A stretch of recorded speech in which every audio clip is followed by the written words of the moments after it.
Welcome back, everybody, to another episode of the Setter Tales podcast. I'm Thomas, and here's Wade Kistner, episode 38. Can you believe that already? Wow. It's almost been a year. They said it wouldn't last. Well, we're almost to that year point, so we're getting there. We're trying. Yeah, we're getting better at it. The way I felt at the beginning of the week, I thought it was going to be my last. Yeah, I heard that. I thought I was going to have to be doing this podcast by myself there last week. I was bragging to a buddy. I'm like, you know what? I haven't gotten sick all year. I never got a cold, nothing. And then I got the flu. So we're through it. I'm through it. Thank goodness you got that banquet over before I know. it struck it. I'm a little weak, but you're here. I'm here. We appreciate it. We appreciate you. Didn't lose enough weight, but I'm getting there. We appreciate you staying in the game for us tonight. So, but we have to thank our sponsors to start. Kinetic Performance Dog Food. We made it for our dogs, and you'll love it for yours. And they do a great job with us and everything that they do for something you're going to talk about here in a minute, and I'll have you explain that. And the place where we have a lot of fun. We got to wait almost a year now, but Highland Hideaway Hunting down in Riverside. Ryan and the gang do a great job down there for getting people out hunting, and it's the most realistic place I've ever been to as far as planted birds, and they accommodate you really well. And I love the place. The 2-hour drive I make down there quite frequently is well worth it. So, and they have lots of guides with setters. Lots of guides with setters. Wow, man. Yes. So if you like to hunt with setters. So if you ever want to come down there and take a hunt, just tell them we sent you, and Ryan will try and get you hooked up if you want to go along with us, and we'd appreciate it too. The dogs sure do. Another thing, we're going to post this on our Facebook page and our Instagram page, but I am doing a giveaway, and I have an older vest. Not really old, it's a year old, and after meeting with the guys out at Final Rise, I went with one of their vests. So I got my new vest the other day. I know you did too, and we appreciate them for working with us on that and get them sent out to us. But I have a great vest, and I'm giving it away to a youth. So for about 2 months, I'm going to have. We'll put the link up on our Facebook page, but it's for ages 12 to 16, as long as you're a youth hunter. And all you got to do is send me a short story via Facebook message. If you want to use your parents or whoever you need to use, go ahead and do it, about a hunt, your favorite hunt. Whether it's your first hunt or you've never gone hunting, but you want to go hunting, just something that you've done in the outdoors. And then I'm just going to throw the names all in a hat, and I'll send it out to you free of charge. So I remember. Very cool. So it's a good way for a kid to get in a really nice vest that they can grow into, and it's going to last them a long time. So I'm excited to get that. I got autographed also by the host. I don't think I could. I could probably autograph it, but I've had it cleaned. It's got a few. Yeah, that is a nice vest. I've seen you wear that. It's before in the field. I've had a few. There's been a few birds in it, but it cleaned up really nice. There's a few blood spots, but it's all in very good shape, and once again, it's clean. Yeah, that's probably if you went on, if you were out there trying to purchase a vest like that, you're probably talking several $100. Yeah, it's a couple $100 right now. And so anyway, kids, if you're out there, and it's a good way to get that first vest, to get out there and have a reason to hunt. If you have a vest, then you have a reason to get out there and hunt. So send us your stories, and that'll be really. I may throw a couple goodies in the game bag too when I send it out. There you go.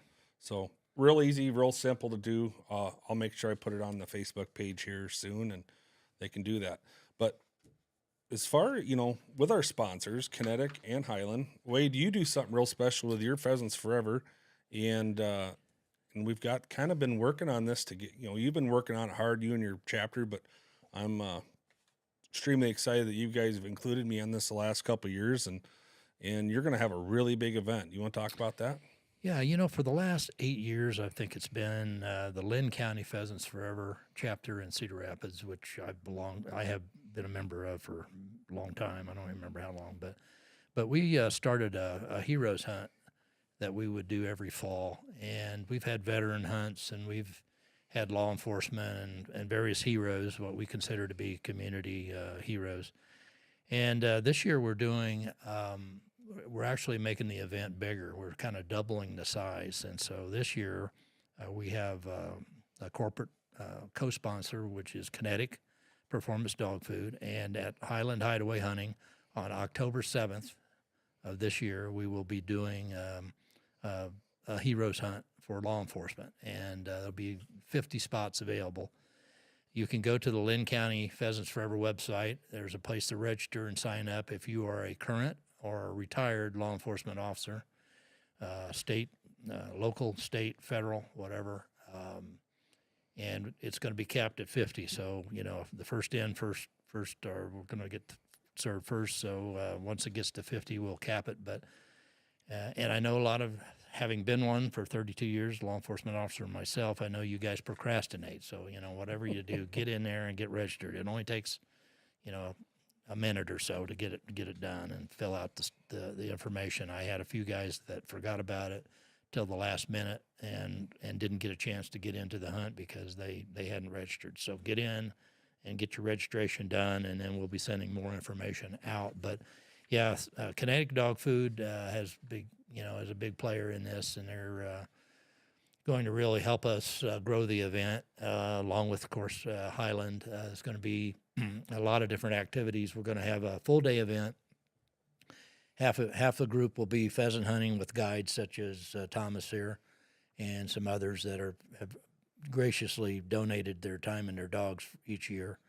And while half the group is in the field pheasant hunting, the other half will be on a competitive steel pistol competitive range set up by some of the special forces guys that are related and connected with us and Kinetic. So there's going to be a lot of stuff going on, and then at the end of of course, lunch will be provided, but at the end of the event, there's going to be pizza provided from a vendor out of Iowa City, as well as some adult refreshments. And then during that period of time, there's going to be a big cornhole tournament, kind of pitting the out-of-state guys against the local Iowa guys, and so that should be fun. And it's kind of it's a winner, win or move on type of tournament to the middle. I kind of like the basketball, and so we'll crown a champion of the cornhole event while everybody there is able to cheer on their favorite team. But it should be a great, fun event. A lot of stuff going on. We're going to have some vendors down there, set up with some stuff. And so if you're out there as a participant, if you're a law enforcement guy and it sounds like this is a cool event, it is, get registered. If you're a sponsor or somebody out there that thinks this is a cool event, we'd like to be a part of it, let us know. We'd love to have you sponsor. There's different ways you can do that, and we'll be more than happy to send you that information. And you can get that on our website at Lynn County Pheasants Forever website as well. And they're going to be on TV. Yes, and the TV show Unleashed, which Dogs Without Limits is going to be there filming an episode for their TV show of the event as well. So maybe we can get a police dog there, and you can take a bite. Well, maybe we can have a fundraiser for that. Yeah, get Wade bit. We'd have to raise a lot of money to have that. Instead of a dunk tank, it's I got your first $10 right here. Yeah, all right. I'd go. say I'll put 100 on it. But anyway, there's a little flyer out there. You can see it. We can post it on our page. It's on our website. Check it out. It's a lot of fun. I'm excited for this. And, we have a really cool guest tonight. I was up at Pheasant Fest and hanging out with our buddy Jared Wicklin, and we got me my seat and we went and sat, and this guy sat down next to me. There was so much going on, I didn't have a whole lot of time to talk to him, but Keng is an interesting guy. He's got a great story, and that's what we like to have on here. So live from Minnesota, we have Keng Yang, and we've talked a few times on Facebook and whatnot, so we hadn't really had that chance to sit down and get to know each other. So I'm gonna learn probably just as much about him as he will about me tonight, more than he wants to know probably about me. But we thank you for taking the time and joining us. Yeah, welcome on. Yeah, thanks Thomas and Wade. Thanks for having me on. Excited to be here. So you're kind of still new to the hunting scene, and back when you were a lot younger, you weren't really into it. So, I think I read you started in 2017, and the good story about that is what we love is that you didn't start hunting until you got a dog. Yep. So, Exactly. Yeah. hmm you have your dog Kaiya. She's a German wire hair pointer. So why don't you kind of just give us a glimpse of what how all that started, and we'll go from there. Sure. Yeah. So my dad, he's always had wire hairs, and he was looking to breed his wire hair before he got too old, and he only likes male dogs. So he bought a female dog, and then I was like, why are you getting a dog again, and especially a female dog? What are you doing? And he goes, well, I'm gonna breed her and then keep a puppy and sell her. I was like, well, don't do that. I'll take the dog, right? So I'm pretty compassionate for animals. So I was like, well, let me take the dog, and so took her home and sat sat on the couch, and I was like, okay, here we go. Now we gotta start hunting, because she's a honey dog, and ever since then, never looked back. And that was in 2016 when I got her, and 2017 was our first rooster opener together in Southwest Minnesota. So, and it's been an incredible journey since, I'd say. So gotten on now.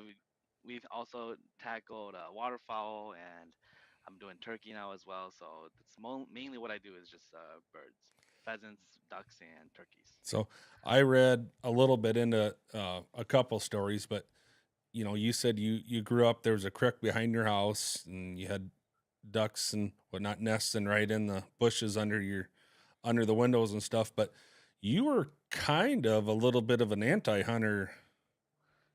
Yep. It kind of says so. Yep.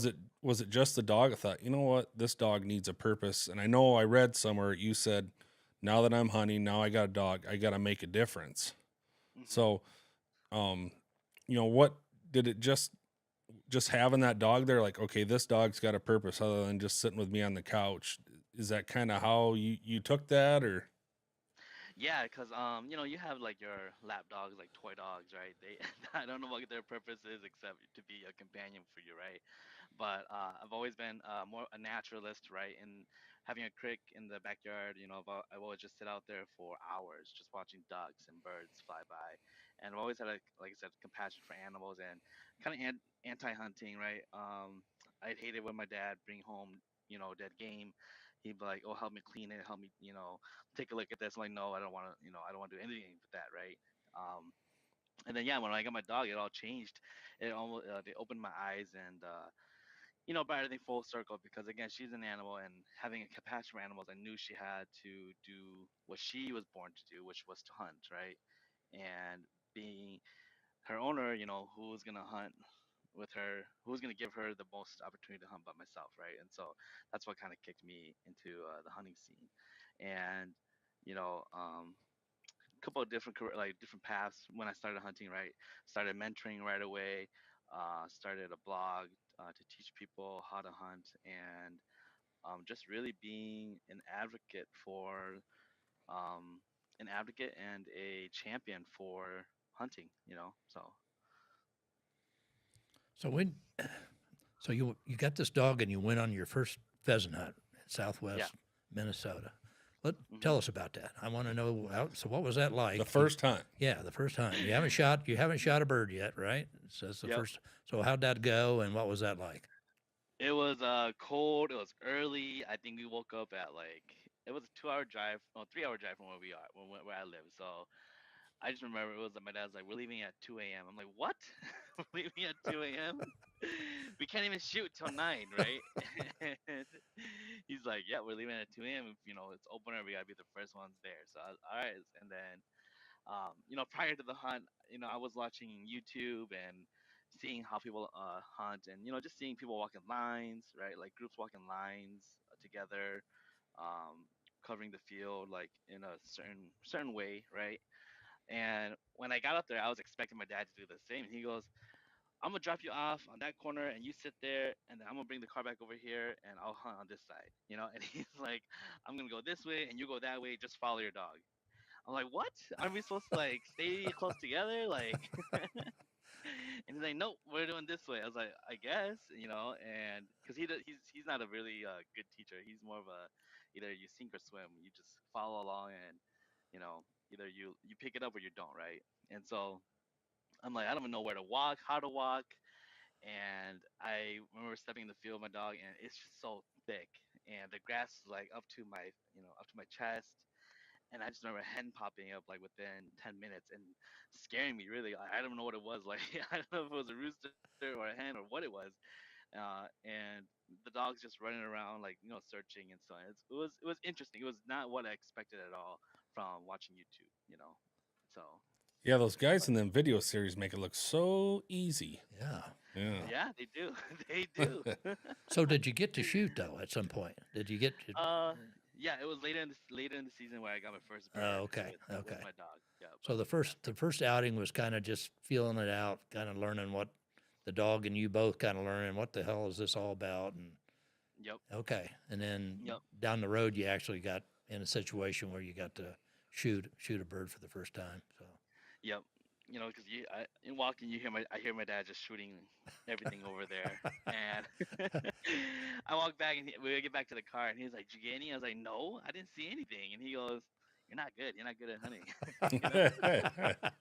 And then that turns into later down the road. He goes, "You're not good at shooting," like.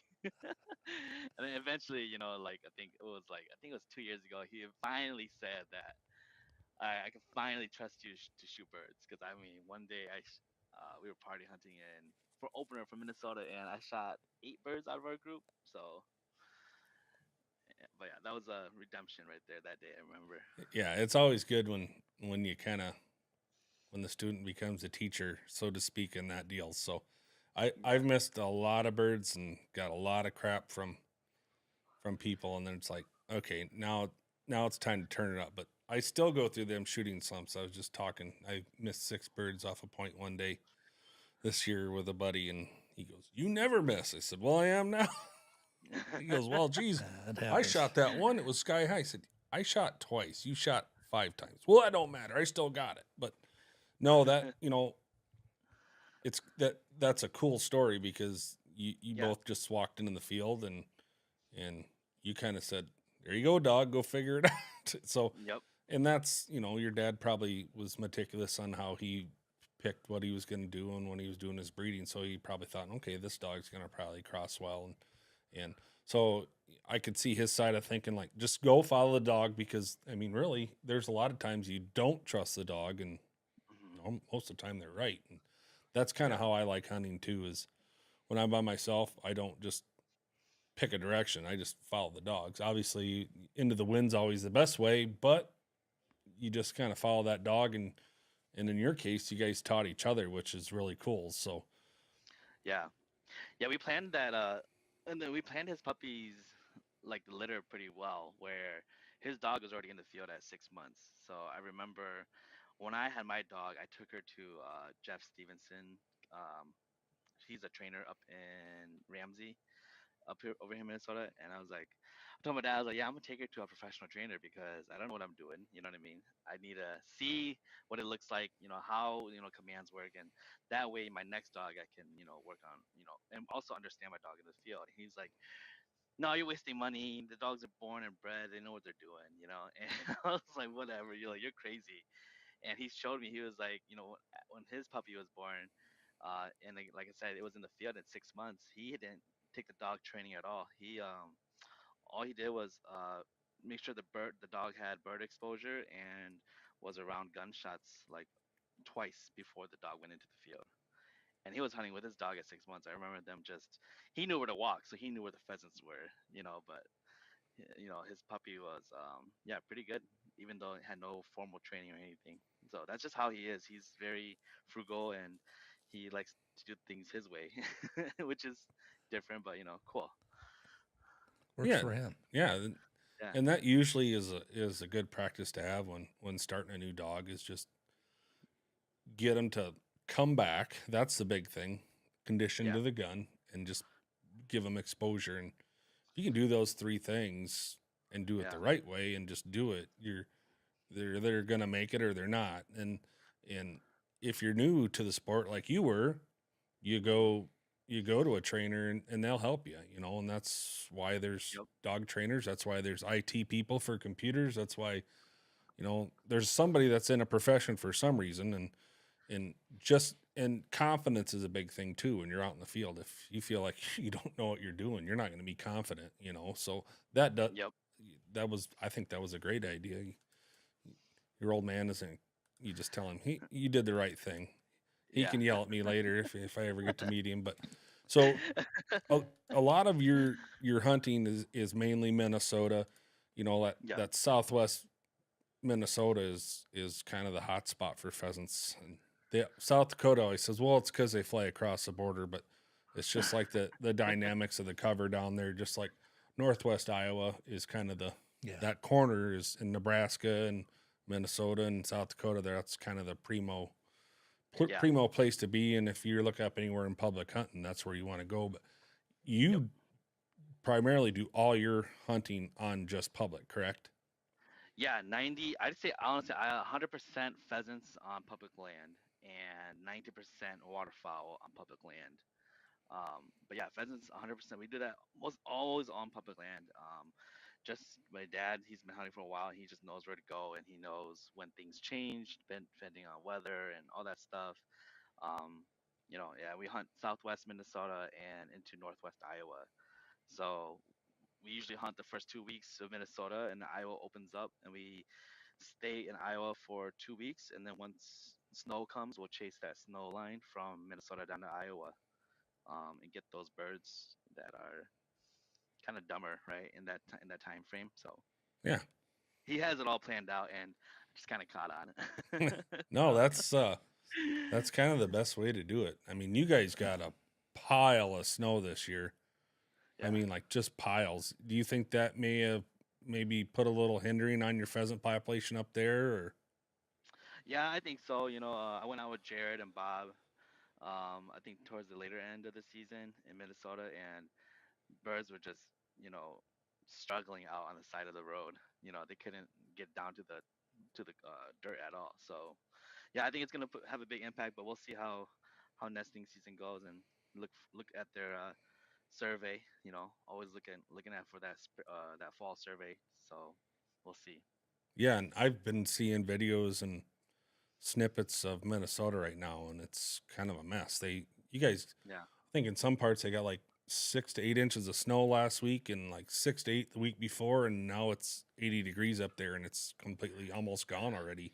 Besides the snow Yeah. piles, Well, and that everything's all that flooded. water's coming down here, I think. Yeah, it's going to come down here. So, hopefully the Mississippi takes a lot of that because I think a lot of the snow was maybe farther to the east a little bit, or Yeah. kind of where the Mississippi and the big lakes are, and that where it kind of handles. So, hopefully that thing's low. It'll bring that up to where it needs to be, and they can handle that. We don't need all that, but Yeah. our roosters are out. Right on my property. I was mowing the other night, and the rooster had 5 hens with him. So hopefully there's no water around there, and it's all the public stays dry.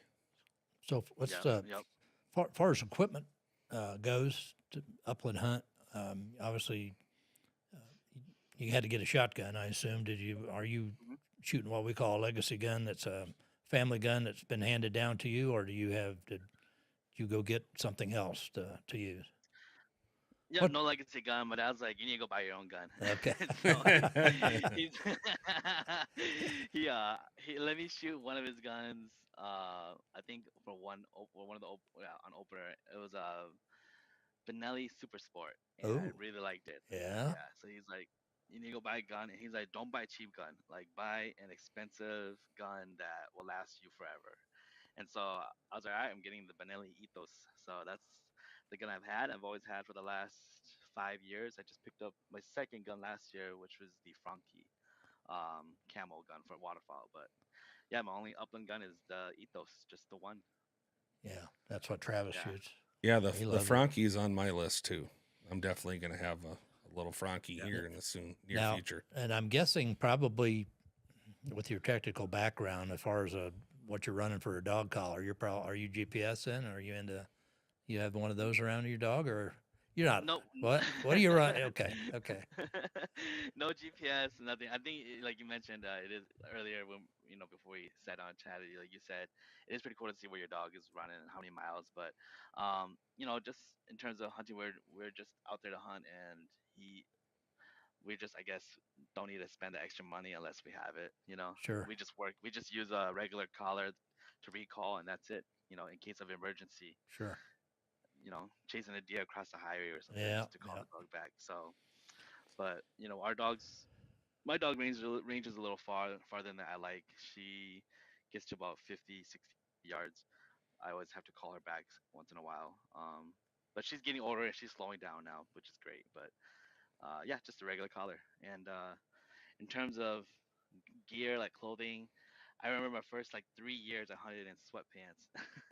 So Well, you got to make sure you're really going to stay with the sport first, before you get yeah, before you really exactly. invest in clothes and apparel and all that. Yeah, I want to make sure I Yeah, really like this, So, y- yeah, it's expensive. oh, it So is. Yeah. Yeah. yeah, Walmart was like the best place to go. Sweatpants for $5 or something like that, Blaze right? orange sweatpants. Yeah. I'm a Hey, bigger whatever guy works. too. Yeah. Whatever works. You, I'm a bigger guy too, so it gives me that flexibility. So I well, love if you rip them, you're out $5. Yeah, exactly. Yeah. I Well, I will say that for the first several years of my hunting career, of course there wasn't such a thing as blaze orange back in those days. You hunted in blue jeans or your canvas jacket, whatever you had, and so and then they made all these rules, that you have to have blaze orange on and all this Yeah. other stuff. So, but yeah, back in the old days, yeah, there wasn't such a thing, and we just kind of wore whatever we wore. In fact, to this day we have some old pictures, and it kind of tickles me when I look at those pictures because guys are just dressed in whatever whatever they happen to be wearing on that day. They got different stuff. No blaze orange, no Yep. uniform, as they say. And now we kind of aren't a Yep. uniform. We kind of have the high tech vest, system that of course we guide. So we're carrying lots of birds and doing a lot of stuff that way. And so it kind of becomes a convenience thing to have a rig that works for you. And so Yep. yeah, eventually you got the truck full of stuff, and Yep. so of all kinds of gear with the dogs and that kind of thing. I went to Kansas and had by myself. Had 4 dogs with me. Had clothes for when I wasn't hunting, and then clothes for when I was hunting. And I took extra boots. And okay, if it gets wet and muddy, I want to wear these. And like by the time I knew it, I'm like, geez, the truck's full. How am I ever going to go on a hunting trip with anybody the way I pack? So, but no, Yeah. the sweatpants deal doesn't actually sound like a bad idea. If they get bad, it you might be just something we $5, you just throw them away. And might be something to market, there we blaze go. orange Yeah. sweatpants. you, For you hunters. do have some merch, so maybe Yeah. that'd be your There own you go. personal Yeah, there you deal. go. So the pheasant hunt was probably on your first hunt, Yeah. and so obviously in Minnesota there's lots of water, so duck hunting is probably is one of your sports. When if you're do you duck hunt in the morning and pheasant hunt in the afternoon? Does the dog switch over really well, or do you kind of have to go, okay, we're in this situation now. You got to sit still. You got to be quiet.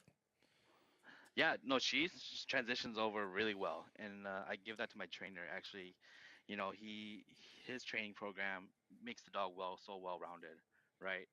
Um, and like yeah, we'll usually hunt ducks in the morning and then pheasants in the afternoon, and then ducks again back in the evening, or depending on how the weather is, we'll do pheasants in the morning, and then if it's too cold, and then we'll do ducks in the afternoon. If we're sitting down, she just comes in, just sits down and waits. Um, she's kind of big. She's kind of big too, so she she likes to take the easy route sometimes. But yeah, I mean, a lot of all our wire hairs, they transition really well from upland to waterfowl, and it's just make sure that again they get that exposure early on and often. So like one year, I remember we focused solely on ducks every weekend. You know what I mean? and then and then the third year we kind of like balanced both, right? And so, um, yeah, I love her in the water. She loves the water. So Yeah, that's I use the duck hunt a lot, and mhm. setters aren't known for their to be really good water dogs. I can put a baby pool out in the middle and they'll go lay in that and roll around, but as soon as it Yeah. comes up, okay, we're gonna walk across this creek. It's gonna be cold, but we got to go Mhm. across here to get more birds. You think I can get them dogs to even put a foot in the water? They learn. It's like, okay, I'm gonna go by myself, and that first gunshot, then you hear splash, splash, splash. They're all over there. But uh, it it is nice to for what you do is the versatile. You know, the wire hair is probably the one of the most versatile gun dogs there is. Yep. And I got a buddy he's got two of them, and he does the same thing. He loves it, and Mhm. actually, you said you turkey hunt too. He turkey hunts with his as well. So Oh, in the nice. fall, in Iowa, in the fall, you can run your dogs on turkey. Okay. Okay. Yeah, I ran into a couple turkeys in Iowa in the fall, and they hold sometimes, So Yeah, they will hold tight, and then they will scare the bejesus out of you when. yeah. Yeah. Uh, but Yeah. I also see in the background, Wade. I don't know if you've noticed that, but you've been in hunting for what 6 years, and he's already Yep. a life member of PF. He's got that fancy plaque back there, so I think he's hooked.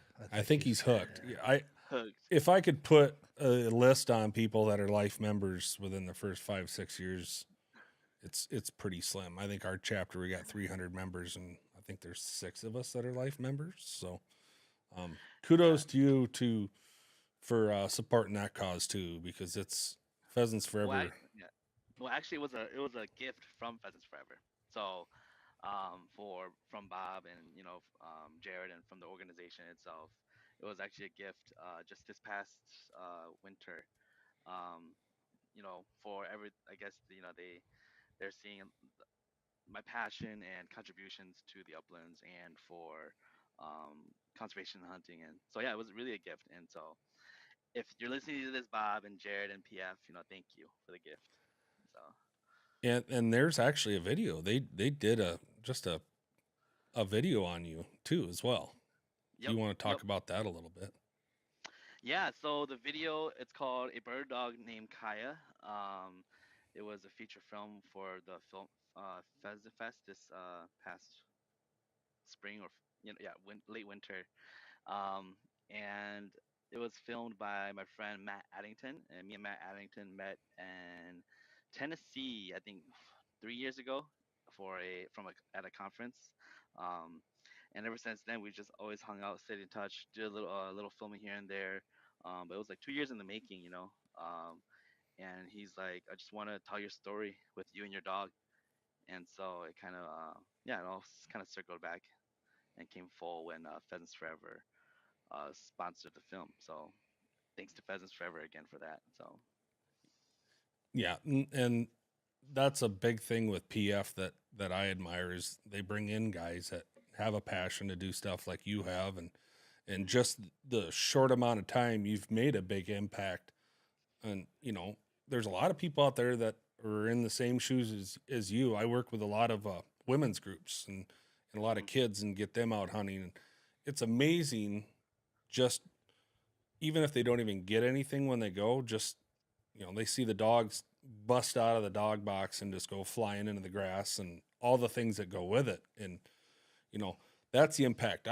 They want to go again. That's kind of the impact I feel. And Wade too, when you take, Wade's done a lot with family members at Highland, and grandpa and dads bring their kids along and kind of sees that. And then the next year they just keep coming back. So, that feeling may be different to me and you. What's kind of your feeling on that impact that you make? so like, what kind of impact am I making? Are you Yeah, saying? I mean, what when you say you want to make an impact, what are you Right. doing? How does Yeah. When I say I want to make an impact, I want the community to be stronger, the hunting community itself, and in today's modern age with technology and social media, you can get a lot of negativity from just keyboard warriors, right? Mm-hmm.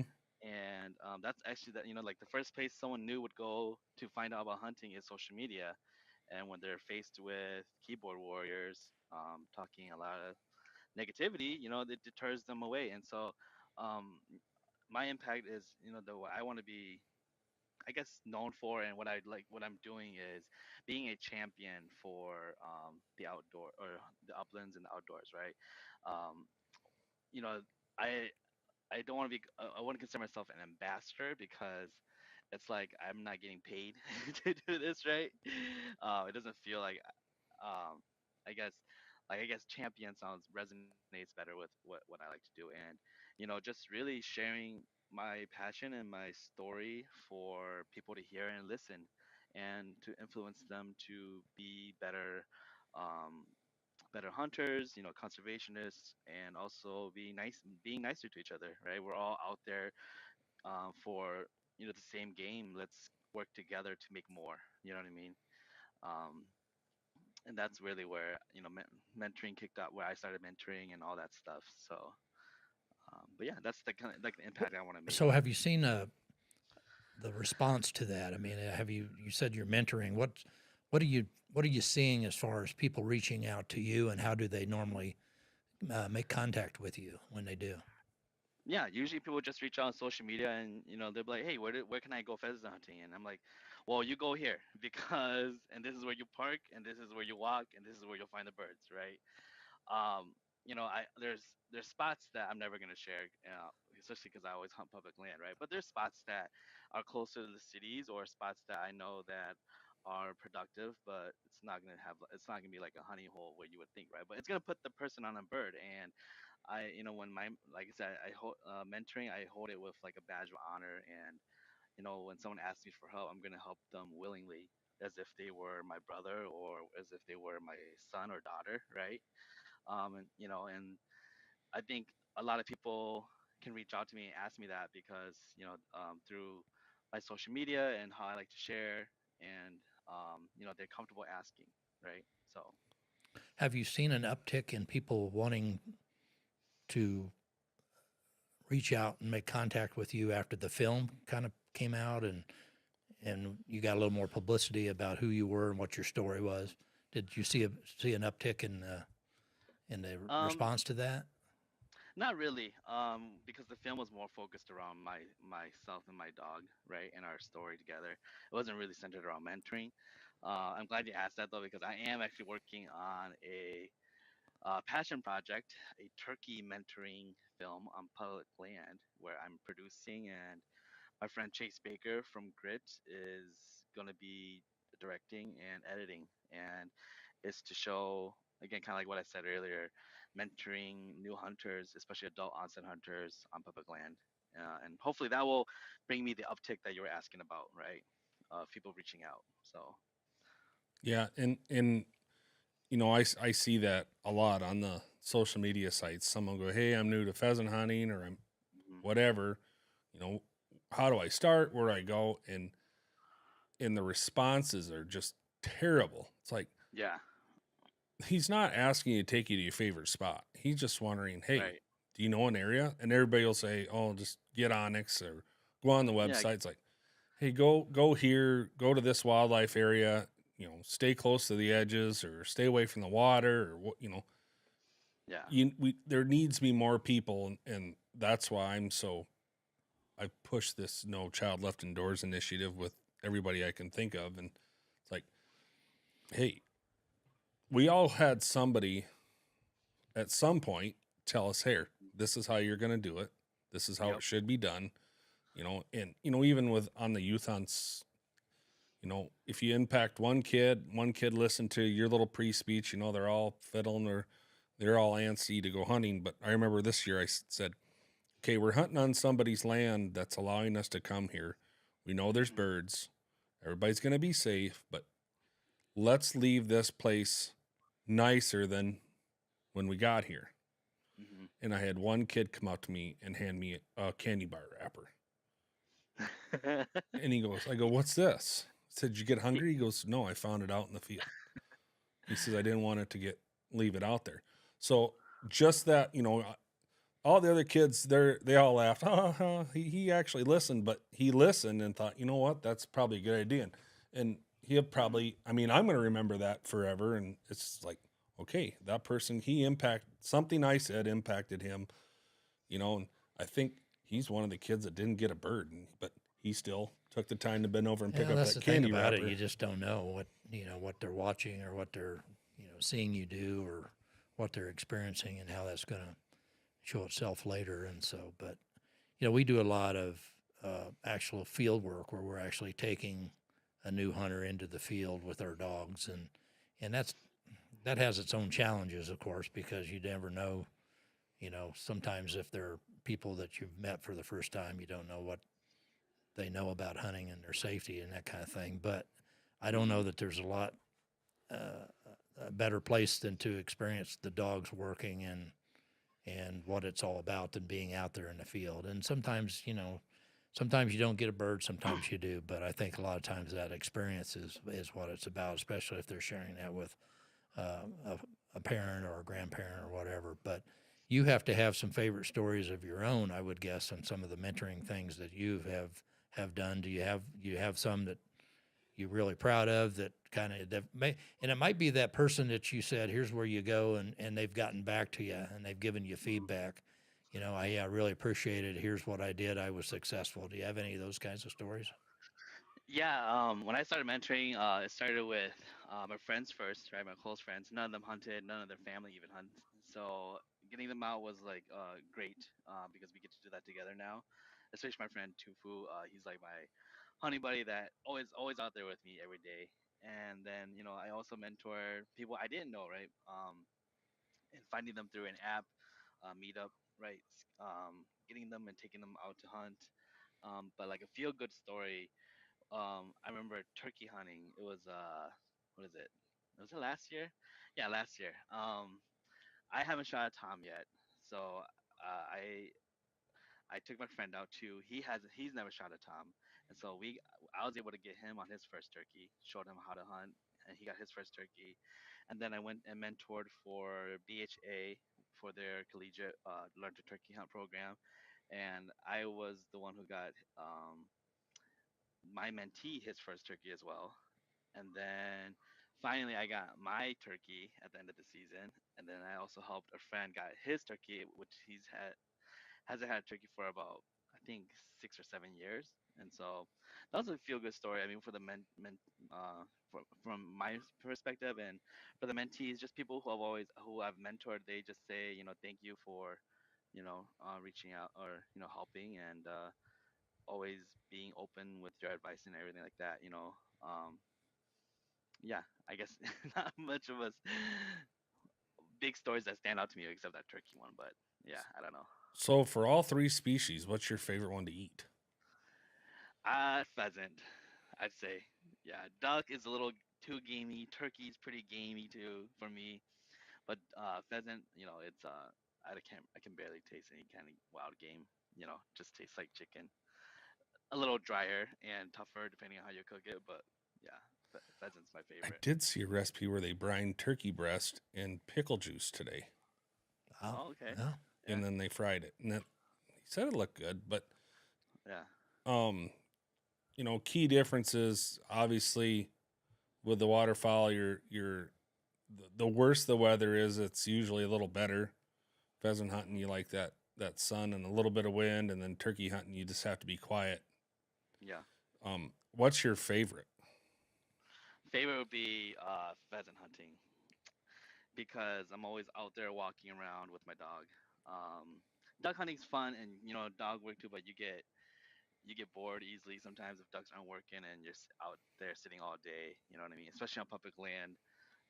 It's hard to find ducks in that sense too, and so it can be tough. And your dog's kind of bored sitting there. You want them to be running around, and so yeah, pheasant hunting is what I like to do best. Me and my friend, waterfowl openers like I think 2 or 3 weeks before pheasant opener, and we're just always itching to get pheasant hunting. As soon as pheasant opener gets out there, we drop ducks right away. We get out there with our dogs in the field, and so Now I've been turkey hunting and took the pledge to try it. once. And I was so mad by the end of the weekend that I vowed I'd probably never go again. I had so many issues. I actually had a coyote attack my decoy the first morning. Oh wow. And then, so I moved, went to a blind, and that night, and I saw the tom working with another tom, and I heard hens. I'm like, okay, here it is. It's going to happen. Yeah. Yeah, they went the other way. And then as soon as I thought, next morning I got up and he gobbled right above me. I was like, yes, he's going to come down. I threw a couple, I did the YouTube thing and threw a couple yelps on a box call, and he's giving me holy heck. And I thought, I'm going to get a turkey this morning.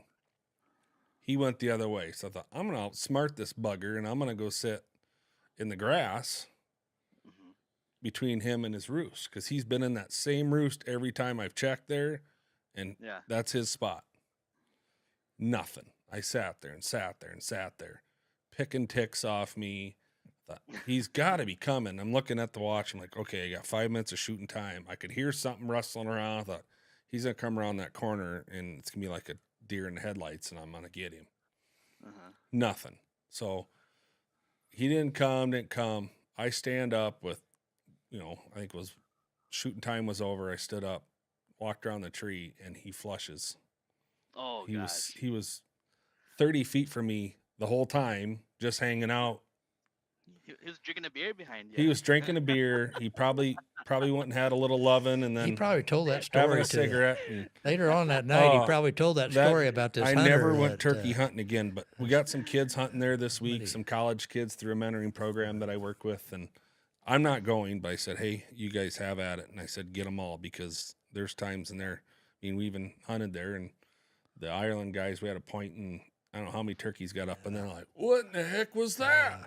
So, they're like, but we like to kind of finalize our evening with your favorite dog story. And since you and Kaiya have been together since you each started, I'm sure there's one real memorable day that you guys have had, whether it's duck hunting or pheasant hunting. Yeah, there's I guess we'll just talk about. I've had so many memorable days with her. But I guess I'll talk about the one behind me, which is the pheasant mount I did myself. From Iowa, 25.5-inch tail feather right there. And I remember that day it was fresh snowed. Me and my friend were walking back to the car, and all of a sudden we see all these birds popping out of public land onto private land, right? And I'm like, okay, we gotta go over there. We gotta run. So we start running, and we're walking up, the side of where they were popping out of, and it seemed like all the birds were gone. And I just remember Kaya was like staying back, still like sniffing around, and I'm like buzzing her and like, come on, we gotta go. Like birds are moving, like we gotta go forward. And she's just moseying around, and all of a sudden she locks up on point, and I'm like, no, there's no bird there, because sometimes it's like you think they're false pointing. And I walk up there, and sure enough, this rooster pops up out of the snow, and its tail just waving in the wind, And I think I got it on the second shot, and me and my buddy were like screaming, like how was that even possible, And so that's why I mounted it, And that's probably my most memorable hunt with her. that's one you'll Always remember. gotta trust the dog. Always gotta trust the dog. Yep. Sometimes they can fool, especially with a big flush like that. You're like, there's no way somebody stayed. There's no way that bird held, and it's usually the big ones like that. Yeah, yep. They think, they don't know nothing. Yeah. They all left. I'm Only just about gonna time sit you here. think you know more than the dog, and that there can't be a bird there usually is. And so, yeah, I've been burned a few times, and every time I think I'm going to outguess or outthink the dog, I go back to all those previous situations where I've been wrong and go, well, I'll walk up there and kick around, and then if there's nothing there, I can say, well, see, I told you there was nothing there. But most of the time, the bird is there, and so they do. But that's what we do it for, is those kinds of experiences, and Yep. that'll be something you'll always remember. And not that the new ones aren't as exciting, but certainly that for me, the first one, with my old dog, the first, I wasn't sure he was going to ever get it. My buddy's dog was nailing points left and right, and I'd go out, and my guy would just kind of, he'd be there, and then the day came where, boom, and Yep. it was like the switch turned and came on, and he was, dynamite after that. But that's why we do it. And you said, you got a hunting dog, you got to hunt it, And so, Yeah. And and look what what the journey that dog has set you up on. totally. And it's like you expect a dog to be like know it all too, right? When you first go in the field, and the more you take your dog out, the more exposure you get, the more you actually hunt wild birds, the smarter your dog gets, right? I remember our first time in the field, she's like working back and forth, quartering, like wasting energy, running around, and my dog's like, "Your dog's wasting energy," and now she like walks deer trails. She'll use the wind. She'll take her time. She'll, if it's an open field, she'll quarter back and forth, but uh, she slow down. She'll check spots that she knows there's birds, right? If there's thicker cover that she sees, she'll run over there first before even quartering. You know what I mean? And your dog, just gets smarter and even better every year. And we wish they lived forever, right? Yeah, that's Yeah. true. That's true. We wish they did. Yeah, yeah, Yeah. and that's it's fun It's when hard. Yeah. you do that and you just watch them just figure it out and learn. And Yeah. that's my favorite part. That's probably why I have so many dogs, is because it's just fun. I hate having puppies, but I like it when they're ready to start and go hunting, and Yeah. you learn something new no matter how long you've done it. Every dog's going to teach you something new, and just hunting with your buddies' dogs, and Yep. like, oh, look at that, my dog's never done Yeah. that, and then your dog's right there and like, oh, look at that dog. Yeah, I'm gonna try something. There's something about breaking in a new dog. I don't know what it is, but maybe it's the anticipation of what's to come. What this dog will Yeah. be. Given in the rights. The time dedicated to it. Like you said, getting that dog out, it gets better every time it's on birds. It's getting better every time out. And with a Yeah. young dog, when you're seeing that, and I've been hunting for 50 some years now, and I have a young dog out this fall, and I still get that same gratification of seeing that dog do something better today than it did 2 days ago when I had that same dog out. That dog has Yep. figured this out within that same short period of time, and so when you start a young dog and they're out there just like you said, running around, kind of figuring out, getting all those new smells, but then figure out what the purpose is. What are we out here for? It's a bird. Right. They kick up. Yep. The first bird she got into scared the hell out of her. I mean, she didn't know what Yeah. the hell was that. Yeah. But yeah, and that's part of it. That's why we do it. That's why I still do it 50 some years later. It's why you will continue to do it for many Yeah. years to come, and hopefully pass that on to the next generation behind you, those skills and those same interests. And but it's always fun having somebody like you on, Keng, that has found upland hunting and the joy of dogs like we have in our lives. And so thanks for sharing your story with us tonight. Yeah. No. No. Thank you for having me on here. Really appreciate it. And so we will hopefully have a good season coming up, and hopefully we'll be able to see some more stuff some more films and some things that Keng is doing up there, and we'll keep track of that. Yeah, I'm about to get let him down and everybody get know. some of these Iowa roosters and 3,000 acres of public land right behind my house, and I love going on adventures out there. Absolutely. So, again, we thank everybody for joining us tonight, and be sure to check out our sponsors and what they're doing, and look up the Heroes Hunt. And we subscribe. And Yeah. if you find us and you like what we're doing, subscribe. We always can use more of those, and it keeps us going. Yeah. So we will plan on seeing you again in the next week, and we will have we got a couple of dynamite guests coming up. We're not going to tell you who that is. You have to tune in to know. But thanks for being with us, and we will see you again. And take somebody hunting. Keep their nose in the wind.